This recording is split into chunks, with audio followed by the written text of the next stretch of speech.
Assalamualaikum warahmatullahi wabarakatuh. Waalaikumsalam warahmatullahi wabarakatuh.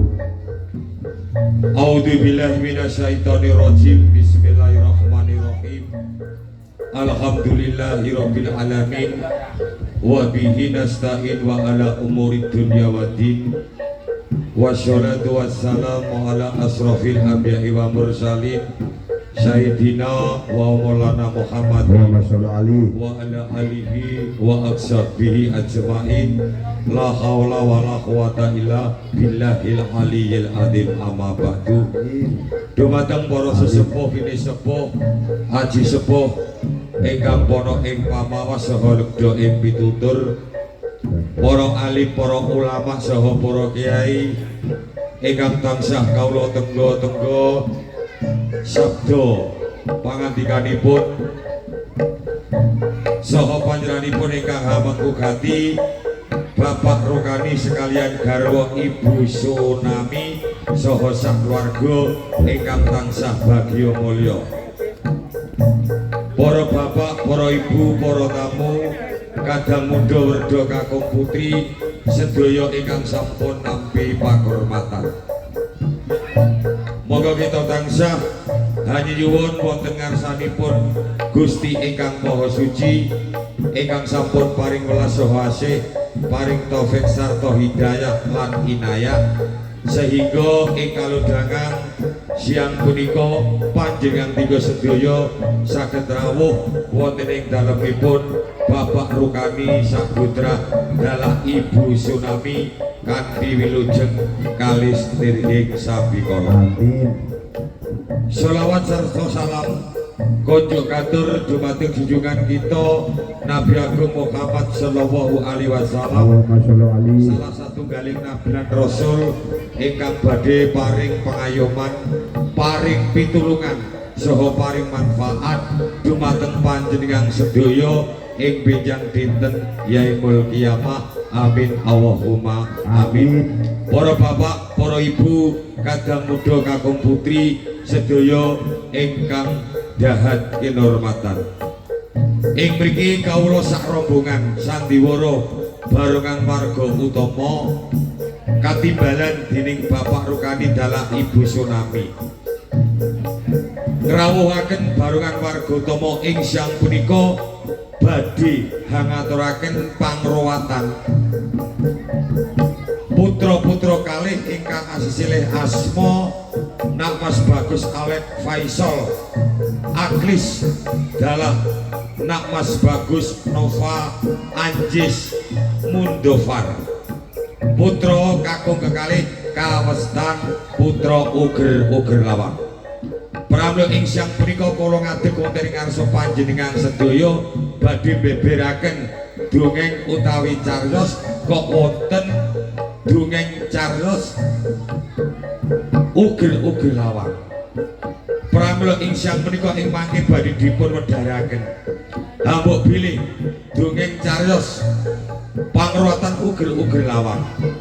Mbok menawi wonten kekiranganipun bab onto basa, onto cerita, tindak tanduk sesuguh, mbok menawi boten saged ngersepaken wonten ing manah panjenengan tiga sedaya kula sak kanca rombongan sandiwara barungan warga utama nyuwun agunging pangapunten ingkang ageng. Mudine sampun dumugi titi laksana wahyaning mangsa kala dongeng cariyos pangruwatan uger-uger lawang badhe kawiwitan ingkang badhe dipun pedharaken kandhang para pendul wekdal saha sasana sumangga kawula semanggaaken. Sampun kakas tikis tekes pas anggenipun mutarake Kakang Ketun ning kepasih dinten Jumat kiwon kirang langkung tabuh 3 sonten nika menika keparana badhe tetep pangan rumin nami kula pentul sing kula nika tembeng. Ing mriki kula jumeneng wonten sakarape ngadapi tata krama agung Binatarata wong saderengipun kula critake babagan dedongan ruwatan kepareng rene kula menika nyambut damel utawi main sak kanca kula wonten ing dusun Masid kepareng langkung rumiyin nyuwun wasilah dhateng cikal bakal wonten dusun Masid iki sepeda nyuwun pangsane Gusti Allah Subhanahu wa taala kaping kalih nyuwun wasilah dhateng cikal bakal wonten dusun Masid niki sepeda Den Bagus Sinangku kaping kalih Den Ayu Nawangsih.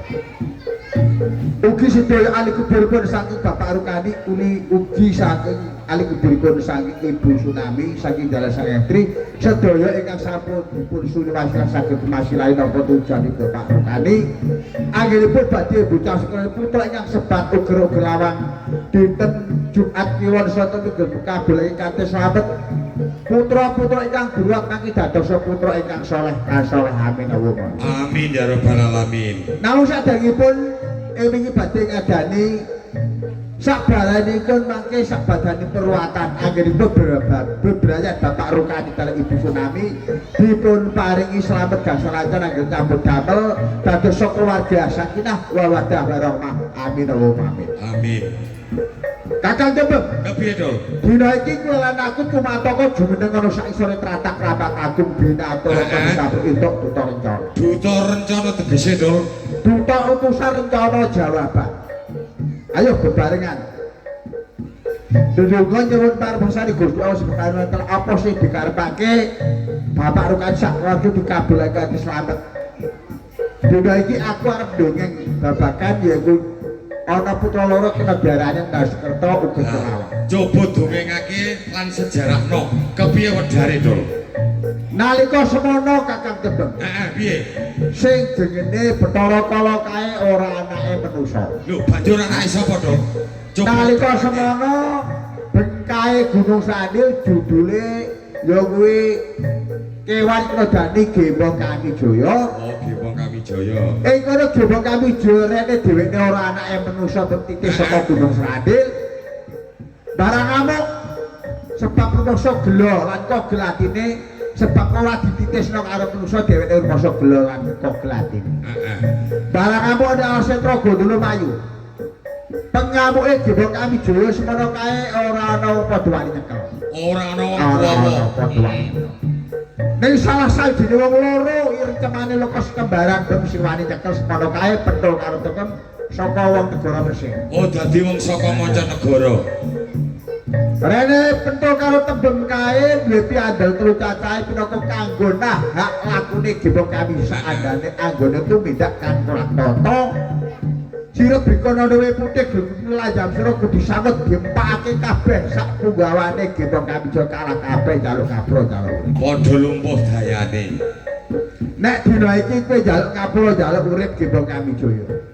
Aku rumangsa ora bakal kabutan maringi pangapura karo kowe. Ning sing baku dina iki kowe kudu anut aku. Nek jenengmu jenenge Gembong Kamijaya senengamu nang isine ganggu karo wong-wong kae aku sutik ora seneng. Ya sak mestine ganggu to.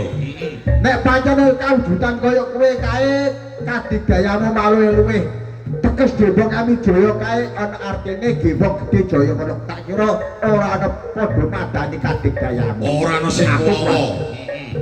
Rene dina iki kowe pas prabukan karo aku paturipem dina iki ilangono jeneng Gembong Kamijaya. Iki pawelenge pentul karo temen geling-geling mulai dina iki nganti akhire dalan. ora tak jenengake Gebong Kamijaya ning tak tambah sesilih Raden Bathara Kala.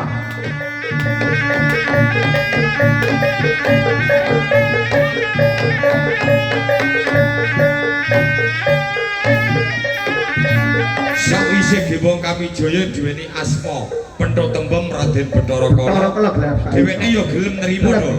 Oh, Gelem.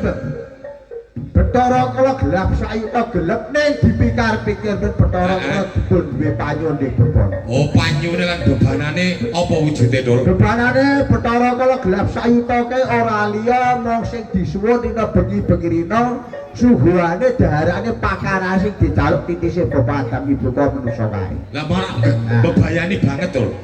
Ning semono ki abot kok ya apa ben Bathara Kala bisa nuruti apa kok dadi karepe Bathara Kala. Nuruti apa sing dadi penjalukane Bathara Kala. Ning diatur diakal. Gawe cara kepiye, Dul? Pentul karo tembem gawe cara gawe akal, akale sing supaya ora kedaru-daru anggere bangsa manusa. Diparingi ruas tata dibagi rong perangan. Sing sak perangan, 5, sing rong perangan. 7. Lah, 5 karo 7 antarané rong perangan. Kalamun pendul iku didokok ana ngendi, Dul? Siji cacah 5 manggone ana ing pasaran. Sing loro cacahe 7 manggon ana ing dina. Oh, dadi dina ya ana pasaran. Nah, ringkesane dinten 7 peknan gangsal. Dadi kaya Mula kakene kan Bathara Kala besok nek nganti ya kuwi akhirat rejane jaman wong-wong kae nek lakon bakal nindakake kajatan aja nganti nikah dinten 7 peknan gangsal. Sebab dongeng nalika kaya ngene. ya wis ana sejarahe kaya ngono. Semono kae Senajan diparingi ruas dibagi rong perang 5 karo 7 ning diatur lan dijanji-janji. Piye teke ngatur ati janji, Dul? Rolas sing diaturake pentul karo tembem kae nek durung nandang suk nek nandang suk kita durung diruwat kena kok ganggu. Kena mbok Nek maksa. wis diruwat tetengerane tetengerane tondo tandane janur kuning kepa pojok papat. Benang lawit sing krengkel marang karasnya teges kae wis diruwat karo Bathara. Oh, dadi aja nganti ganggu Aja gawe. wani ganggu. Teges kae wis diruwat utawa dibuat sekalane kok coba. Diwanti-wanti Bang Bathara Kala semono kae. Ya. Sakwise kok paringi ruas kae kok bagi rong perangan Bathara Kala anu Bathara tembem dina iku aku jelase sing ingat dununge apa sing itu dununge apa. Oh, njaluk dununge to semestine. Ning semono kae pentul karo tembem durung bisa ngersake kanthi jelas Bang. Oh, urung bisa jelasake. Sebab itu dadi wadine pentul karo tembem. Oh, kaya ngono. Bathara Kala dina iki aku durung bisa jelasake.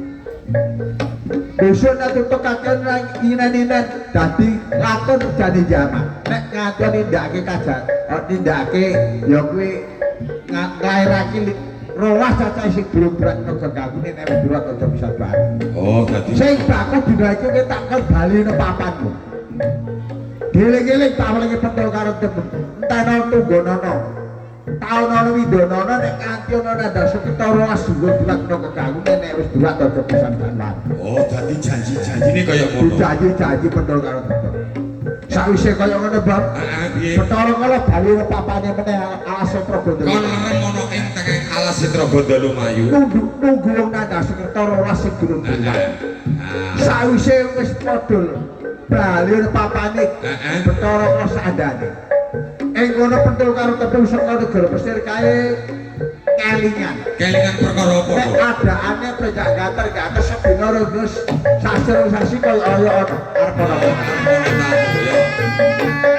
Assalamualaikum.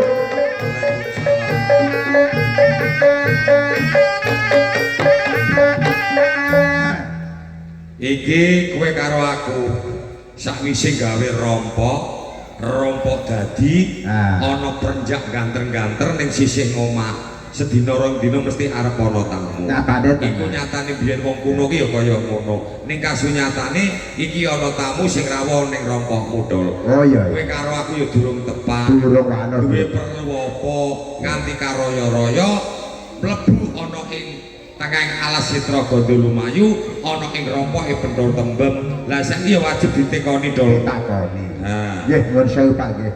Kula maos bingah manah kula awet nembe samenika damel panjenengan Pak. Kula badhe nyuwun pirsa panjenengan dipun paringi nami sinten.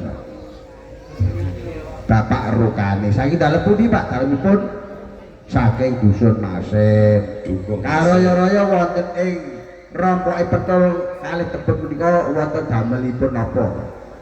Damelipun menapa? Badhe nyuwun tulung kan bocah Rukani putra jenengan. Putrane jaler apa istri Pak?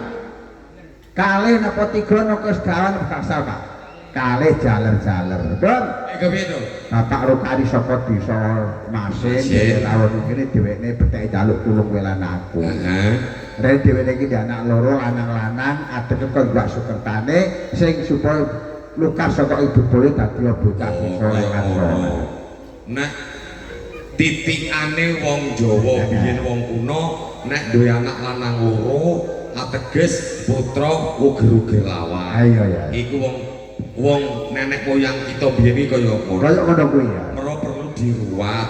Jebule Bapak Rukani Manggraita. Wis graita ngerti Wong Jawa jebule. kudu reti Jawane. Jawane. Wong Rejo kudu reti adat kejawene.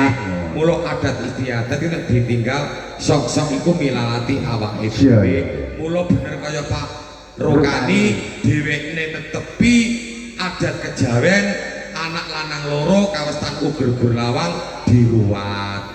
Ya ditampa to. Wong kowe sing iso wis nampa tamu. Nggih. Sedaya pangajap panjenengan upami kok panjenengan tebih saking Masin dumugi rompoke Petul Tebet kok boten rotapi tuduhane kaya pesake sagaduh-gaduh kula saged kula sagah napa menika pendamelanipun panjenengan nggih insyaallah putra-putra ingkang dipun luparape wonten kula menika dados putra anake kula atau putrane kula pun boten tanggungan sampean wedha santai batik kusuna dhateng Gusti saged lukar kali sabita dados putra ingkang saleh lan saleh. Amin. Mangke rampungipun ruwatan kok kula badhe ngaturaken panjenengan kula kerawuh dalem kula malih insyaallah ruwatan rampung panjenengan rawuh dalem kula wonten rebab badhe kula aturake dhateng panjenengan malih. Nambet kabeh mrenten Pak nggih. Assalamualaikum.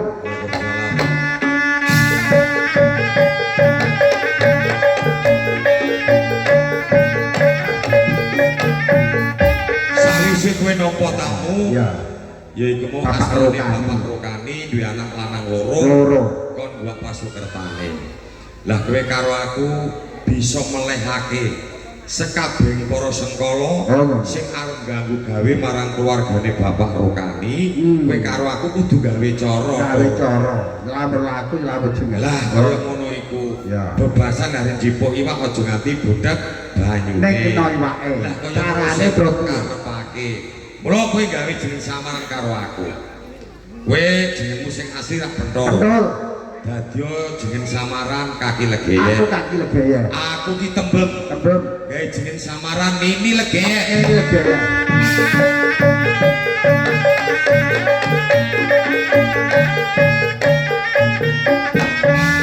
Sing gawe jeneng samaran aja ngomongake kowe karo aku.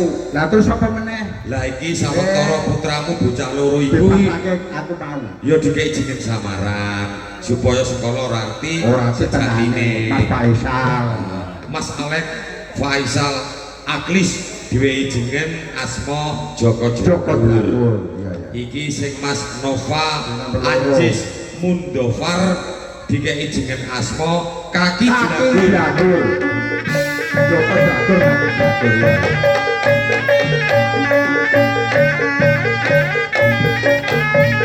Kamangka Kaki Legeye. Nek miturut dongenge wong Jawa, kowe karo aku Joko Jelagur Kaki Jelagur iku duwe sedulure papat. Wis dulur tuwa papat. Lima wujud Oh iya. kang aran Supiah Amarah Mutmainah lan Ngaluamah. Sedulure tuwa sing jaga jiwa ragane saben dina saben bengi. Iya, iya. Kalamun lair sedina ya bareng sedina. Dina. Kalamun lair sewengi bareng Bareng sewengi. sewengi. Nek wong Jawa ngarani jare Kakang Kawah Adi Hari-hari. Iya, iya. Iku sing jenenge Sedulure sedulure tuwa papat. Joko Jabur. Ayo kula diundang ning papan kene dijalma kaya menungsa lumrah supaya dheweke ngerti nek sedulure nom Joko Jelagur karo Kaki Jelagur bocah sing nandhang Pasukerta. Iya, iya. Lah, kowe sing iso nekakake Iya, ayo. sedulure papat. Ya berata ulun para nyuwun karo Gusti Allah Subhanahu wa taala. Bismillahirrahmanirrahim. Sedekap 10 putu. mandeng pucuke grori lan bapak Nusama. Napas kepus ning kadhe jejeg lemah abal kaping 3 nekake sedulure tuwa iki Joko Jlagur kaki Jlagur. Amara lo amah, rupiah lumayan dikul teko kene lho.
Sakwise kowe ngundang sedulure tuwa Joko Jlagur karo Kaki Jlagur kasunyatane iso rawuh papan kene rawuh sedulure papat supaya amarat momen lan ngaluama diiringi lelagon aja dipleroki. Lah iku yo apik to. Bareng jumbudul diiringi lelagon supaya sedulure papat iki seneng ayem pikire supaya padang penggalihe senenge lan ayeme iso ketemu sedulure nom kang aran Joko Jlagur karo Kaki Jlagur. Bener. Nah saiki nek wis jumapak andher ning papan kene wong reh ning kowe sing nekakake banjur arep mbuwaki pakaryan apa. Ger amarah alu amah supia lan ki momena. Mesti ditekanmu kene kowe padha ra ngerti sing tak karepake sebab anggonku ngundang kowe tanpa tetep tegese tanpa awe kabar. Sebab ana widati sing arep tak aturake kowe kabeh. Pitakone Kaki legi jawab kadido. Nek iya ora nek saku-saku nek ora saku padha ra saku. Ngepas ing dina Jumat Kliwon ulang tahun setengah 4 poso akal takon kowe ngrumasak di sedulur anak Joko Jlagur Kaki Jlagur apa ora? Ya, ndi pawongane. Kowe nek nyatane ngakoni dudu ngono utawa pawongane ayo ditempangke. Pak Rukani ya. Wes. Lah, ya ta. Lah ngene iki sing jenenge bocah sing duweni tata krama ya bareng tepangan ya salaman dicium astane utawa tangane. Lah iki jenenge muga-muga bocah duwe tata krama lan unggah-ungguh. Aja nganti tata kramane wong Jawa ku ditinggalno. Nah, saiki rene wis ngerti yen sedulure nom Joko Jlagur karo Kaki Jlagur reti dheweke nek nandhang Sengkala lan Pasukerta ya to saiki dikeki pakaryan. Ya, kudune kaya ngono. Iya, dikeki pakaryan. Yen amarah Allah supi amun mana. Nek bener-bener kowe ngakoni wis dulur anom si Joko Kaki Jlagur. Tah mongko dina iki kadang ana nandhang Sukerta nggih kena darane bocah uger kula Joko Satru. Nandhang Sengkala bisa selamat bisa warsak jabane bebaya nerak kok rewang sebab kowe iki sedulure tuwa maune dihormati. Kosok ganti genti genten bocah ke rumah tono jagane nganti pepet aja nganti ana apa-apa sing sajak ra jenengake. Jagane nang papak pojok papat. Kiwa tenge lunggih bocah loro kadang nanemke gamping ngono. Aja nganti lunga tinggal saka ing papat. Sanggup apa ora? Sanggup ora? Ya. Nek wis aku ora bisa mangkat dina saiki. Ayo tinggalake, Ger.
Wise mbok utus Kaki Legeye nindakake pakaryan, nindakake kewajiban ateges mituhu marang kowe lan aku.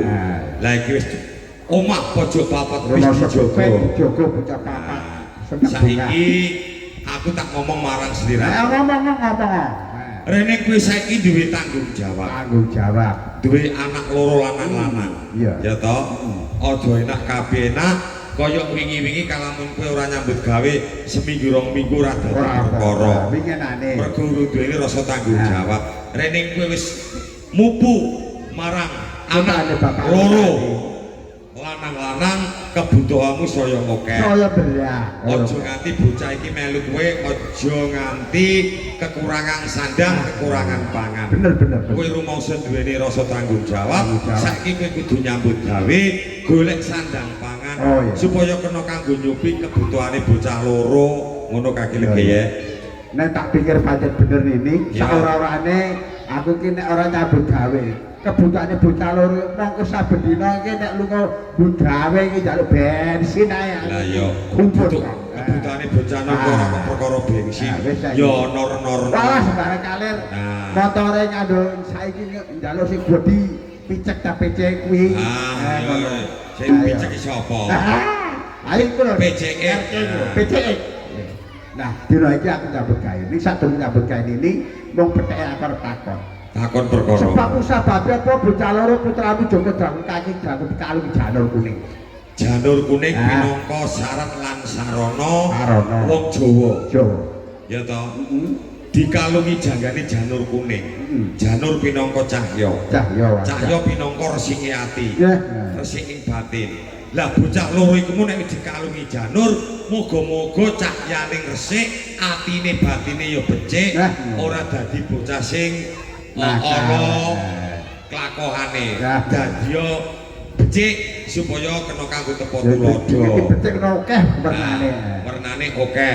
Kuning iku meningake rasa, meningake cipta. Mulane ati ki nek padhang nek resik, atine ki tumindak apik lan becik, insyaallah meningake cipta. Meningake cipta ki sanubarang dipikir.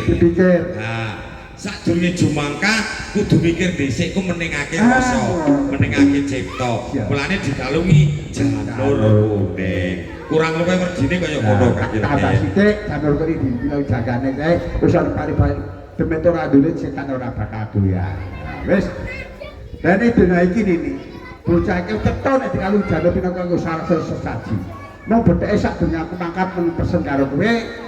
Mbok menawa ing kene mengko ana apa-apa sadake ning aku nek kowe kepengin ngundang aku. Sawetara kowe aja tekan sik dicek lemah abal kaping 3. Ya, karo jawab kaki lege kowe aja enak ape nak nyambut gawe paran. Ning omah arep bebol. Kabeh apa sing diaturmu bakal tak estokake kaki. Kaya ngono, tejo ngatur sekolah. Ya, tak sawake kaki lege. Dipasrahi kaki lege kang supaya aku belum mentah jaga marang putrane Joko Jabur karo Kaki Jabur.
Lho mah kok tunggu manuk. Kene iki ora ana pari. Aja mbusai manuk. Lho. Bocah nangis kok malah garingan. Nangis ku sing teles. Umume nangis yo metu loe. Lho nangis kok garing metinting kaya ketiga iku. Lho. Kowe kok do malah do nglumpuk rene iki. Dolah apa? Kowe iki diperintah karo kaki legeye supaya kowe njaga pojok papat omah. Kok malah kowe ting trenek ngadepi karo aku merahi aku malah do nangis. Ana apa to sejatine? Kok nganti kowe do nangis? Joko Jlagur karo kaki Jlagur gini. Ilang saka omah. Untune bosok kayak iki. Kowe iki dikon jaga. Ya ta, aja kok kaya wong jagong. Kowe iki kon jaga keselamatane sedulurmu nom. Joko Jlagur karo kaki Jlagur. Lho kok nganti ketiwasan lunga saka omah. Kowe kok ora ro, ora arti. Dalam ngene engko nek kaki legeyek mulai teko nyambut gawe, tekok marang anake loro. Kasunyatane ning omah ora ana. Urung ra urung kowe iki didukani. Ya ta? Kok malah do sembrono. Wis saiki ngene. Nalika kaki legeyek arep nyambut gawe, paring dawuh marang aku. Nek omah ana bebaya apa wae, aku kon njek lemah kaping 3, kon ngundang asmane utawa jengene, dheweke mesti bali ning omah. Kabeh apa sing dadi dawuh kaki legeyek bakal tak estokake. Mergo aku ijek eling lan ora lali. Yo. Kaki legeyek bali yo kaki, omah lagi ana bebaya. Assalamualaikum. Waalaikumsalam.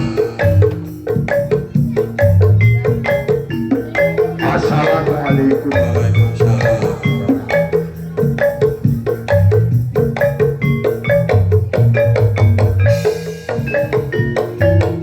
Lali janji ini.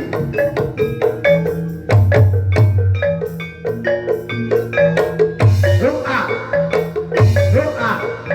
Kita minggu sekarang. Kue kerja lunga tawa padu. Yakini ser-serengenge.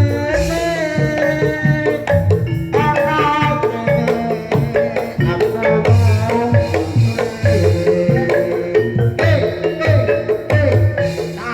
SMS ramban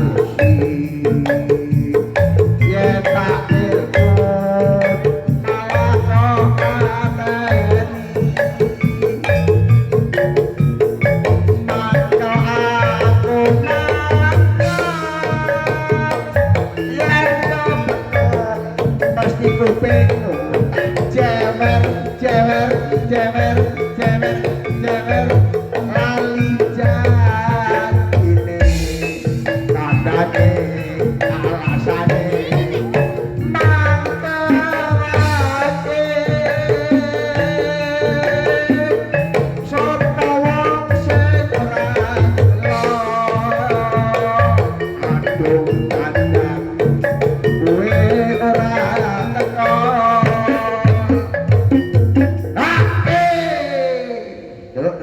tunggu pas dandan titit rata kebara pak jancane kowe gelacakku sakakku biari atiku sujana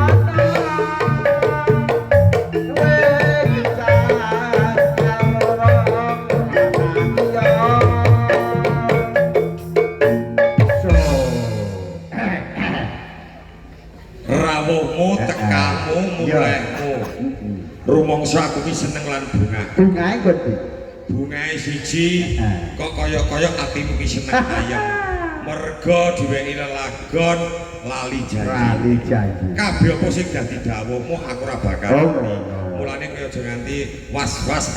Rutasaku was-was nang lali janji ku nek wis sadurunge aku mangkat. Nganti nikmati, nganti kepenake. calon sok imahe jogetan ning dhuwur kursi. Oh, ngono lho. Iku anake sapa? Calone. Anake sapa sing joget Ayo iki? wis ngerti sapa. Kowe iki wong kene kok ora ngerti. Kowe ora ngerti, wong aku ngerti. Anak sapa? Anake mbok wedok. Ora anake mbok wedok tok. Apa? Anak pakane barang. Apaan iku gabung? Gabung. Gabung karo mbok wedok.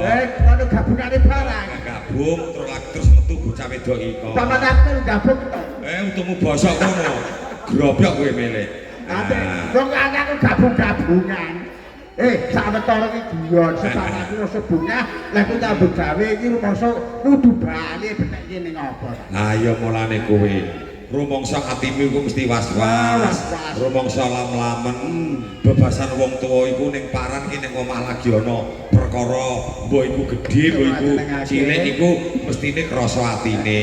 Bebasan mangane ora nafsu, ora pati doyan, bengi ae nganti lap-lamen ora turu, mlaku kesandung-sandung.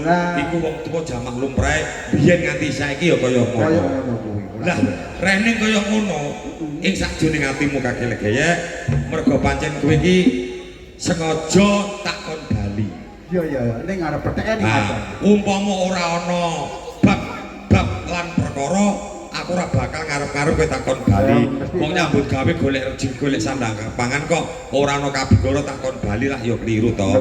Lah rene iki kok ana perkara ya kabisa kowe takon bali. Pancen sak guru sawetara aku mosok kudu bali ngobek ngapa to iki. Lah iki ngene. Ketobro blak. Disarehno atimu ya.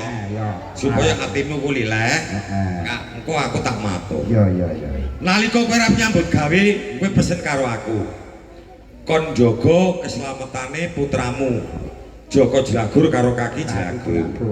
Tak gula wentah tak rumati. Ya to, kaya wong brah-brah ngono kae. Ya to, ora kurang-kurang. Ning kasunyatane sedulure tuwa, kowe jaga jiwa ragane bengirina. Ya wis ora kurang-kurang. Ning kasunyatane nek Gusti Allah Taala iki ngersakake menungso ora bakal ngerti apa sejatine olahing Gusti Allah Taala tumrape menungso. Iki dina putramu Joko Jelagur karo kaki Jelagur ilang saka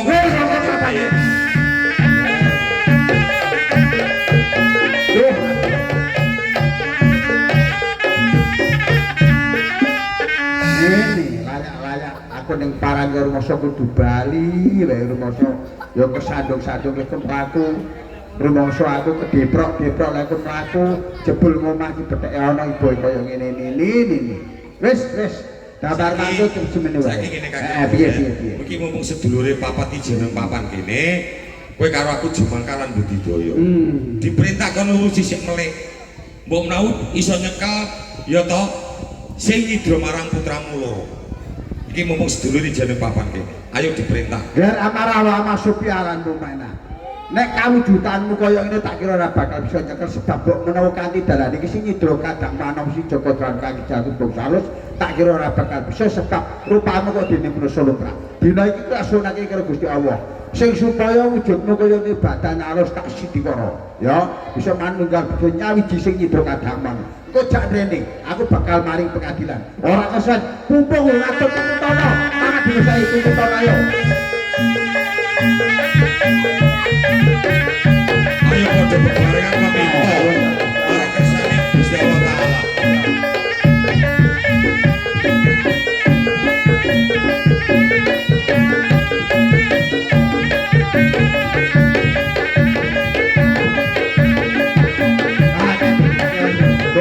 Goreng.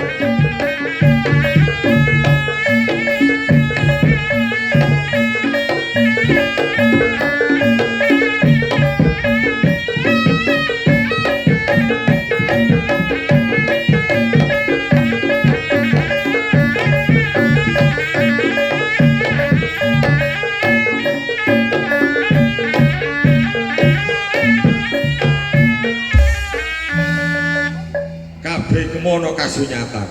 Sawise sedulure tuwa Joko Jelagur kaki Jelagur mbok utus ngupadi sisih kelek ning kasunyatane bali-bali nggawa bandan kewan kang gedhe. Mbok menawa iki lho Kaki Legeye. Nek tak kira pancen iki nini, nek katur anggere kewan iki maksud ku beliau mripate sak terbang tepakan ban cangkem wis astundung simul utune rangarah ulune gimbal. Ger amara alwa supi ala kowe momana.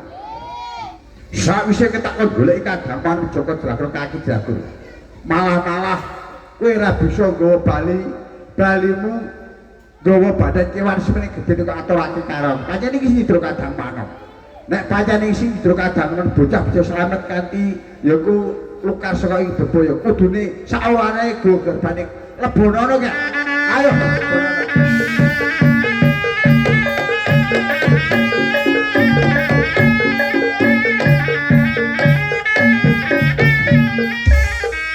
kasunyatane bener Kaki Legeye sedulure papat iso angsur ana jiwa ragane. ya mlebu sak jiwa ragane. Iki kewan kang gedhe, kewan kang galak, kewan kang buas. Ana ing pangarepanmu kowe sing ati-ati lan waspada. Takonono dangonono sing kanthi gamblang cetha. Oh ngono. Aja nganti nuwuhake tumpangsa. Sak ngakune apa temenan sejatine sing idra marang Nah, kok menawa pancen Joko iki. Jagur karo Kaki Jagur ya to. Iya. Kowe sing waspada lan ngati-ati. Aku tak ning mburi nindakake pakaryan sing durung rampung pakaryan tak rampungake liwat dhisik. Tawahi pangestu monggo ora ana budha apa-apa Kaki Legeye. Assalamualaikum. Waalaikumsalam warahmatullahi wabarakatuh. Nek titik atur agane kewan iki pancen subya. Ya kuwi kandhane sini Legeye ki watake kewan lumrahe kewan. Nek lumrahe kewan tak kira ora kaya ngene iki rumangsa gegerake wong ora rumangsa ya medhekake manungsa. Tak takonane panjenengan bisa ngomong ke dene manungsa. Bismillahirrahmanirrahim. Ejote janing seleksana kang ngatur. Heh, di sana. Anggonmu kusat-kusat sak isore pereng sak dhuwure pereng. Ganjel kaya dene krikil malang kaya dene ondo. Nek pancen kowe iki tedak bisa maro bisi kadhu saka dipinakake. Arep dadi arahmu. Nganti gawe cekake wong-wong anggo pripun salah tunjang sebab ngerti gambar kang gegilane kaya ngene iki sana. Pitakon kang pungkasan. Nek kowe jeneng sapa iso tata jalma jawab nek kowe di papan dunung di papan dunung. Mung dina iki kepethuk karo kowe aku takon karo jawab ati didur ki sana. Yo. Keparake. Akal wala kuwata illa billah ora daya teko. Gegerake wong masa. Kowe bledek mengambar-ambar. Duk, Ayo.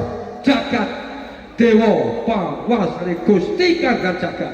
Tambuh kawan aku kowe. Takon jenengmu. Rong ati ora. Ora ngerti lah cek iki ketemu kowe. Wedi kowe nyawang. Nek nitik katur agamu gegilane aku wedi karo kowe. Jajal. Rungokke kupingmu lekno. Wis sembrono kelek-kelekno wong. Ayo. Yen pancen durung ngerti aku. Sing adep ana ngarsamu iki. Kena sing dari Bathara Kala ya iki wujude. Bathara-kala. Layan ana Bathara Kala padha dikasunyane gambare gegilane. Kowe to jene Bathara Kala. Ya. Dene iki takonku kowe jawab ati jujur jeneng Bathara Kala gelap sae. Sadurunge penggalihku awakku rumangsa susah sedih. Sebab aku mikirake anakku loro Joko Dragur Kaki Jagur. Bebas cilik tak klengklek durung suwe anggonku ngudang lan klengklek. Malah lunga saka ing papan ning omah kene. Tak goleke tekan kendira ketemu tak takoke tanggo karo ngalor ngidul tanggulan ya ora padha ngerti lungane si Joko Dragur Kaki Jagur. Pungkasane aku kok sedulure tuwa. Amarah halu masuk amun tak kon goleki uga ora bisa nemokake ora bisa bali. Baline amarah halu masuk amun enak kowe dikati bandan suarane ning arep. Dhewe iki cetha. Sing tak dawuhi Dra putraku Joko Dragur Kaki Jagur. Kowe bener. Ora bakal tak selaki. Kowe suket kendel bodolan Idra sing dadi wong kanggo. Bener kok? Ana apa? Dina iki nek kowe sing cetha Idra putraku Joko Dragur Kaki Jagur tak bongko. Tak kira bocah kaya ora duwe dosa perkara karo wong-wong sapa sepadane. Kowe kok wani-wani Idra dadi wong kanggo dina iki aku njok lare. Sebab kita untuk titi wajib jam dina sasi lan taun. Nek ana critane kaya apa, nek sejarah-sejarah kaya apa, nek ana dongenge kaya apa, wong bethek aku kepen ngerti tenan. Ayo. Yo. Nalika aku isih cilik, jenengku Raden Gembong Kamijaya panutan wong saka Gunung Serawu. Oh, cilikmu dhisik Gembong Kamijaya ya, terusake yo. Anggonku klosot sak isore pereng, utus sak dening pereng. Ganjel kaya dening krikil malah kaya dening ondo. Aku abot ngemban dawuh Gustiku ndak marulan ana ing daya. Kok tamarulan ya. Dheweke gandrung kapiramu marang kesemaning ayu Dewi Sekartaji. Putrane Prabu Kusumajaya Murti ana ing Kediri Puteran. Njaluk kudangan wong saka tanah Mesir ke Mesir gane Adipati Broka Tembem. Oh, ngono. Selaning aku dadi serayane ana ing daya. Banjur aku golek Adipati Pandura Kalah Tembem. Ketemu ana ngalas Kedung Magleng. Ning kono Adipati Pandura nibakake sirep Brigonanta wewe putih glugu gumuling sekabeh lembut kutu-kutu Walantaka padha sareng tunjang keweden padha lumpuh gayane rene waku nedak semara rembesing madu banjur disubari Adipati Pandura Tembem bisa ngilir perang catur saengga perang pupuh wondene Adipati Pandura bisa weruh pengapus aku ning sakjroning lalakan. Iya. Banjur aku rumangsa kelingan yen diwangsit dewa kamu Bedumadi. Toli. Kowe besok yen wis akeh dewasa bakal muni pekewah kang gedhe. Bakal mungsuhi wong saka tanah Mesir. Amprih becike pasrah bumbukan. Sakwise aku wis pasrah bumbukan, aku ora duwe jeneng Gewa Kamijaya. Terus nanging aku duweni jeneng Bathara Kala, Pak. jenenge Bathara Kala Petulan Tembem. Kowe gelem dijenengake Bathara Kala Blakayu to? Aku gelem jeneng Bathara Kala. Nanging apa? aku njaluk tadah kala mangsa sing titise Bapa Adam lan Ibu Kawa ngono. Kowe padha-padha gelem dijenengake Bathara Kala. Kok nek kowe dipanyuwun di bebono. Raga sing kandelok semua. Semono kae diparingi pira cacahe? Dek dikala semono diwenehi 12. Diparingi 12. 12 mono dibagi ana rong perangan. Diparingi 12 ning dibagi rong perangan. Sing sak perangan 5 sing rong perangan 7. Wih, pinter wasis ngetepi dinten 7 pengandasan. Dina iki ngandhakake diparingi memasak pedhol karo tepung sum negara wae kebagi rong perangan. Kowe ngandhakake siji cacahe 5 durunge apa? Sing loro cacahe 7 durunge apa? Kowe njaluk durunge sak mestine. Ya, sing 5 dhisik. durunge sak perangan 5. 5 dhisik ya. Ala mono nang danak mung siji. Wong siji. Ora ana tunggale kena sing dari bocah ontang-anting. Kuwi dadi tadah kula masak Bathara Kala. Semono kae janji pedhol nek durung diruwat ning nek wis diruwat aja bisa samani loro. Loro ning mbok menawa wadon adan dandange rubuh tanpa udan tanpa angin. Kuwi ya dadi tadah kula masak Bathara Kala. Cakep kok kaping 3 Bathara Kala. Telune mbok menawa nipis sawanan ngasih gandike tugel tengah bener. Iya. Kuwi ya dadi tadah kula masak Cakep Bathara Kala. kok kaping 4. Papate mbok menawa nandur wala putih ana ing ngarepan omah. Iya. Ngasih anjang-anjang rubuh. Kuwi ya dadi tadah kula masak Bathara Kala. Lah iki pungkasan kaping 5. Sing pengasaran kang 5. Mbok menawa nglarake bareng ambisi singenge utawa metune singenge kena sing dari bocah jero wanginen kuwi dadi tadah kok masih Bathara Kala. Iku 5. Saiki ganti sing rong perangan 7. Tak dunungake sing sak perang 7. Siji ya. Kalau menawa ning danak 5 cacahe kok lanang kabeh. Kena sing dari Pandhawa 5. Kuwi wajib dibuat segalane. Semana kok uga janjine pedhol nek durung diruwat ning nek wis diruwat aja bisa samani loro. Lorone. Iya. Kalau menawa danak 5 kok wedok kabeh kena sing dari Sri Kandi. Kuwi wajib dibuat segalane. Cakep kok kaping 3 Bathara Kala. Telune kalau menung danak loro wedok kabeh kena sing dari kembang sepasang kuwi wajib dibuat segalane. Papate Bathara Kala. Papate mbok menawa meteng lelaki nang tengah dalan utawa nang tengah pasar kuwi wajib dibuat segalane. Kaping 5. 5 nih mbok menawa danak loro lanang karo wadon kena sing dari bocah kedono kedini kuwi wajib dibuat segalane. Lah iki kaping 6. Sing angka 6 mbok menawa danak 3 wedok lanang wedok kena sing dalem sendang kabeh pancuran. Iya. Kuwi wajib dibuat segalane. Lah iki pungkasan kaping 7. Sing angka 7 kalau menawa anak loro kok lanang kabeh. Kena sing dari ugel-ugel awak. Iya. Kuwi wajib dibuat segalane. Iya. Lah saiki geneng apa? Iki ana bocah lanang loro wis dadi memaksaku. Yen kok alang-alangi yang meneng kowe dadi kepalaku sapa sing ngajak dengan Bathara Kala. Tak nengake saya glodro tumindakmu kaya bater suaramu. Rumangsa ora ana wani ya kuwi marang kowe kabeh. Hei, pasane bener tandane bener kok bener sebas kono kae kowe lali wantene Pandhawa Tembem.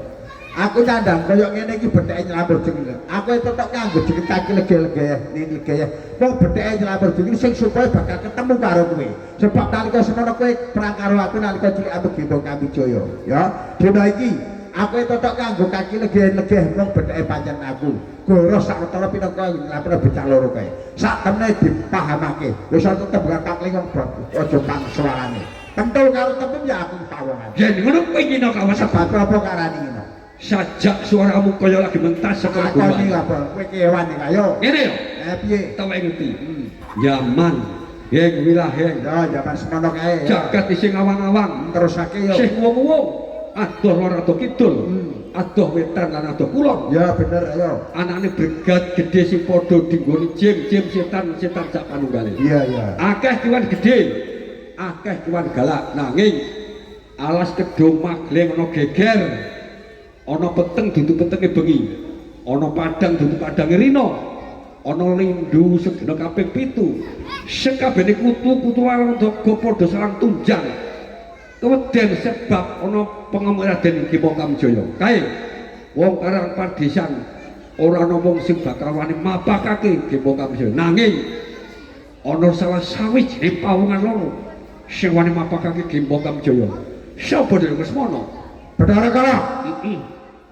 Nek kowe ngucik laku isih cilik amuk Gembong Kamijaya barang apa ana setra gondol kowe ngandhake. Ngamuke Gembong Kamijaya semono kae ora ana wong padha wani nyekel. Ning pungkasane salah sawijining wong loro ing cemane lukus kembang wani nyekel semono kae ora durang cedhak pawongane ya aku betul karo temen. oh kowe to Ya. lah sing bisa njupuk pengapus aku ning sadurunge Ora bakal selai betul karo temen pawongane ya aku iki meneh. lah sing aweh jeneng Bathara Kala jelas mono Asale Gembong Kamijaya nganti Bathara Kala sing jenengake betul karo temen pawongane ya aku. lah sing aweh tadak maksud titise bapa adam ibu kowe duweni 12 sapa jelas mono Aku di semono kae ora liya meneh betul karo temen pawongane ya ora liya aku. lah Yo. iki pitakonku sik pungkasan Kowe adol aku itu kae dodol aku. iki ana bocah lanang loro masuk bocah ukur kulawang wis terus? aku Heeh. terus kowe nganggo dalan piye di Bathara Kala. Nek arep aku kondo. Nek ngono lali kilih bilatku lali wancane betul karo temen nalika kowe cilik aku Gembong Kamijaya barang apa ana setra dodo kayu dicekel karo betul tebeng kalah rumangsa dan tabakon wis dituruti. Ning eling ana pasan bener ana ing desa Masin ki dalem Pak Rukani.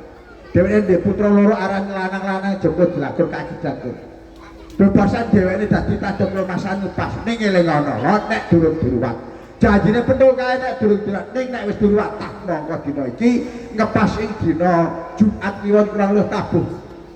Papati bocah tarwa tak udaleni sawangen janur kuning pojok papat benawi sekeraki omah tandane pentolan tembeke kandhane piye pawelinge kae dening-eling ayo oh sak bute kulangan dina Selasa heeh saiki aku wis ngerti artine jebul bocah sing tak mongso mau anakmu angkat lho wah disine bocah kae paribasan dadal kote ayam aku dadi parang tutane bapake sebab aku wis tanggung jawab dina iki Bathara Kala rene kabeh awis tetone kowe sing gak aku ora gawe paten pinaten kareke waton di dina iki kudu bakal aku gawe paten pinaten doko hukum rangno doko hukum ya ora kena sing bagus bocah utana kanthi wali jati-jati tumpakane waloya engko njaluk urip njaluk apa tak turuti suruh wae oh dadi cecane kowe njaluk utahe Joko Jlagur iya tak sagoi tiba-tiba bagus nanging apa meneh aku duwe penjaluk iso jaluk yen pancen iki bisa ngujuti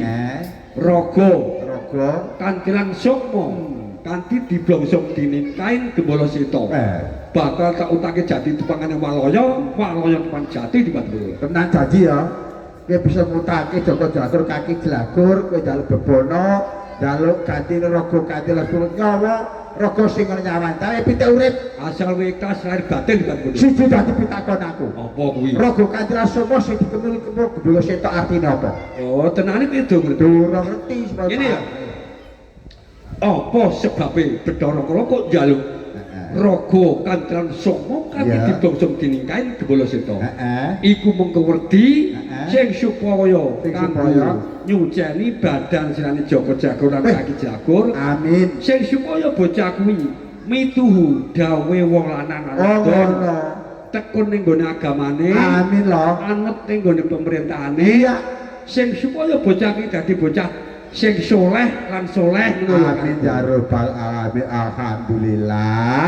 Jebule apik gegodhane nek tak sawang wujud polo rupamu gegilani banget ning ora kanyono-nyono loro nek kowe iki pengen nikmatake kepengin yo mulya anak putraku yo kabeh kudu bukti lan nyatane utane banget aku wujud yo.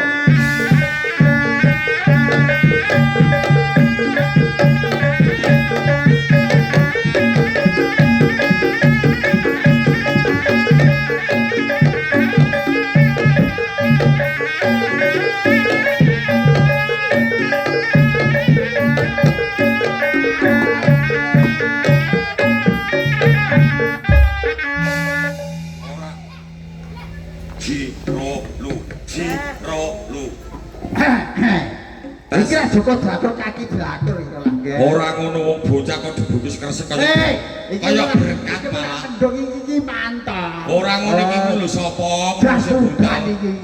Lho wong bocah gandeng-gandeng malah kaya berkat. Ora apa-apa, ora Bok sibok. Kang keselamatan mung ora kudana. Lah wong iki ya mendung tok. Ngene dak ya bocah dak ya ungkep. Wis, Mau dibungkus. ora apa-apa. Iki rumangsa bunga atine wong tuwa. Bunga. Seneng sakwise bocah sawektara lunga saka omah. Barang wis ketemu rumangsa bunga atine wong tuwa, mergo sesuk ape arep dadi nganten. Sok dina Minggu ae. Sok ndak ini geten adine ya nusuk. Salah. Dadi nganten nisan. Malah bekekeki kowe ketok kok. Bang kepitik apa bekekeki iki. Kene tau tekeki. Iku ora Ora bekekeki. bekekeki iku. Apa iku? Apa iku? Iku nek cawe wedok ku brengsek. Bocah lanang kok bekekeki. Ya kurang tata. Iya. Dibacotake anggonmu. Benar kalau mundur sak kita kalau bagi pamungko.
Mestine rumangsa seneng lan bunga.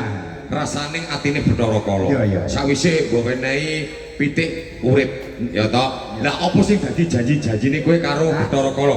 Kakil gawe ayo. Durga durung parep. Bathara Kala, menapa? kabeh panyuwun padha kawujudan, lha panyuwunmu tak wujudi kok sok balene panyuwunku kowe bisa wujudi. Ning lumasa durung lega durung parep. Ora mung aku tok durung lega durung parep. Para pamirsa ing dalem Pak Rukane uga sing kawugan Bapak Rukane desa keluarga rumangsa durung lega durung parep. Kowe tak etok ngono, besok sedina sasi arep ganggu keluargane Bapak Rukane sak keluarga aku rumangsa kuwatir. Rene dina iki ana bisa masih nang dalem Pak Rukane. Kowe tak kon janji ben didongake kabeh para pamirsa ing dalem Pak Rukane. Ayo janji karo aku. Ya, dipati betul. Reh ning aku dijaluk lan penjaluk ngono kowe bisa wujudi. Ya. Nek kene Bathara Kala bakal janji. Iku tak ati janji yo. Mulai wektu dina iki. Dina Jumat kliwon iki ya. Aku ora bakal wani-wani mecak-mecak bumine Joko Jraga. Iya, bagus. Sekabehane kutu-kutu Walataga.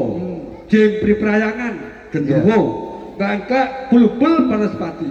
Kuwi bolore wangku kabeh. Ya wis ngandel aku. Kalamun ana siji lan sijine sing kemen ganggu Joko Jago lan Kaki Jago. Aku siksaku ngalang-alangi. Kaya ngono Bathara. Lan kejaba saka kuwi, Apa meneh? aku bakal nyampurnake sekolah-sekolah sing manggon ana iki blat papat. Amin. Sing sok-sok ganggu anak putune Bapak Adam itu. Oh, ya. Spesial Siji. yen ana saka wetan saka wetan ditulak saka kulon bali mengetan balung etan yen saka kulon saka kulon ditulak saka wetan bali balung kulon kulon yen saka kidul saka kidul ditulak saka lor bali mengidul kidul yen saka lor ditulak saka kidul bali mengalor alor bagus dadi tengah poso papan panggonane Joko Jlagur kaki Jlagur sak keluargane amin kanthi disiseni Bapa Adam lan Ibu Adam ya tak keruh paripurna kematur aku masa kaya kelak njaluk papan padung aku anu ben-ben aku Bathara Kala sumpah prastana desa masih uga ndalem Bapak Rukani sak keluarga tak seseni nek pancen ki bakat idro janji disebut iki kang dadi pungsahmu bakale ya nek pancen njaluk papan dunung pisankah satu melingkaro dina minggu pae kurang luwih tabuh 7 kanthi sak perang dina adu nikah si kenang Joko Jlagur bisa selamat bisa gangsaran adu nikah ing besok anggur budaya dadi keluarga sakinah mawaddah rahmah amin Allahumma amin nek kowe njaluk papan dunung saka kene areng idul kulon ana ndakarane kepanggonamu tidak penjakan adu blatuk pakanamu rawa sedya ben-benamu bali dumas peturanmu ning kosok bali petul karo tembe dijanji karo Bathara Kala sadane kowe aja pati-pati ngilir dute aja anteng saka wetan aja nganti ngilir nek isih nempang ngilir kagetan kabeh anak putune Bapak Adam Ibu Kowe kowe sadane keracun panusan Gusti Allah Subhanahu wa taala kae sesadi semono bae jadah pasar sak komite gawe kabeh tak ucali kembang jeruk raja bali papan yo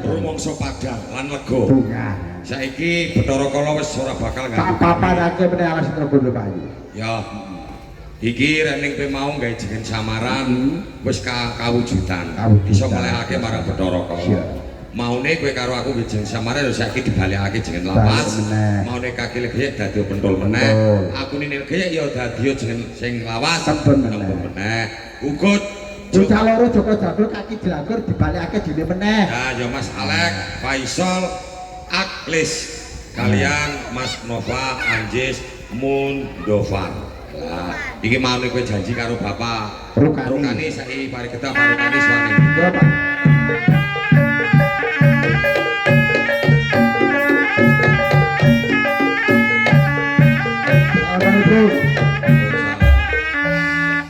Assalamualaikum saderek bapak nganu ibuke kare putrane bapake sarasan pawon Bismillahirrahmanirrahim kupak kemarin kupak lepet jaluk sabtu punyane kupak lor pinaka kanggo jalan nuwun batu pangsan Gusti Allah Subhanahu wa taala lukaran bebayane Bapak Rukani Sakako batis keluarga sakinah mawaddah rahmah lan putra dewa dadosa putra saleh lan saleh amin Allahumma amin kanthi lantaran ya iki kupat luar Allahu Akbar Allahu Akbar Allahu Akbar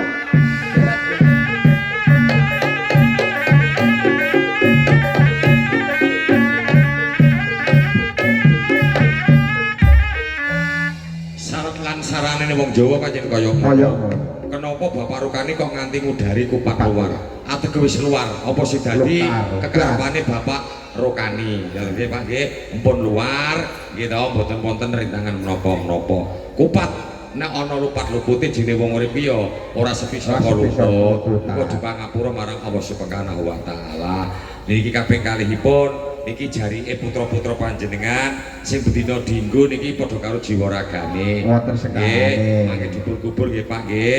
Nek ngubur mengke plastike nggih dijiko.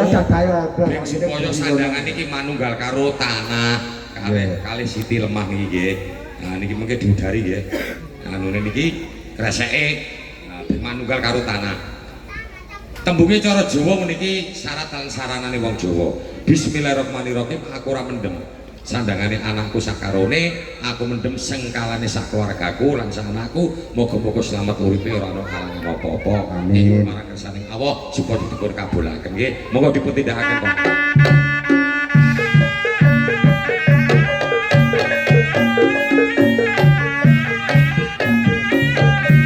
Syarat sarana kok ana wadah tembur tegese to lho. Kon gebere kadate bapak rukani sak keluarga. Sajroning tembur kok ana beras kuning. Lah ngene tapi abang tahun lagi kesana ning dina Jumat Kliwon sore iki. Kembang setaman werdine dol. Tambah iman asal iman dadi iman asal uman bisa uman. Asale ora man bisa uman. Heeh. Duit cilik-cilik resek. Wajib, Bang. Kewajibane wong tuwa. Ah. Duit cilik nganti desa gulu mentang rumati, Ah, tanggung betul. jawab nyekolahke, minterake, ngrabekke lan sak panunggalane Wajib. kewajibane wong tuwa. Bisane sampurna dol. Kudune tibak papatnya sing ibu langsung berdiri. Wallah para bapak.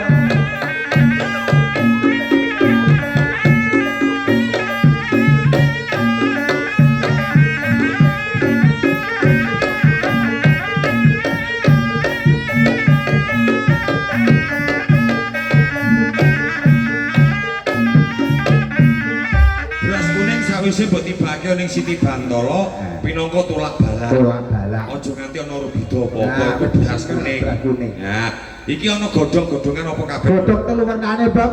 Heeh. Godhong alang-alang, godhong apa-apa, godhong kuwe. Tegese Telu-telune kabeh nganggo werdi. Godhong alang-alang ora alang sawiji apa-apa, sedakane godhong apa-apa, ana sejarah bakal tumomo. Tumomo. Sebab ana godhong luweh sak bare ruwatan iki lek nyambut gawe lan budaya Bapak Sultan Sakwato luweh lebih ra bakal ora kekurangan. kekurangan sandal pangan, bisane sampurna dol. Iki bar papat iki sing dibawa aku dene nek bisa Mas. Allah.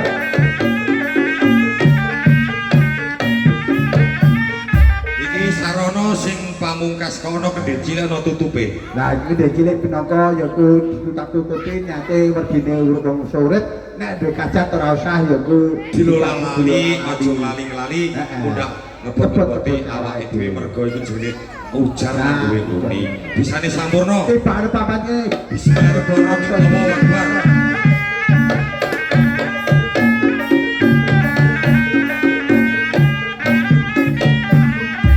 Pasukan kebesak wis tak tibakake nganti pecah. Suarane mau biar tegese apa to? juga karo atan-atanane Bapak Rukani sak keluarga, rumoso le mikir pirang-pirang tahun mau ora kelakon kedeleng-dereng buta batin. Dina iki kelakon wis ruwat utawa sekalane putra-putrane kabeh, rumoso bunga mak biar kok dene paso pecah. Nah, iku jenenge pinangka sanepa. Sanepa sasaran.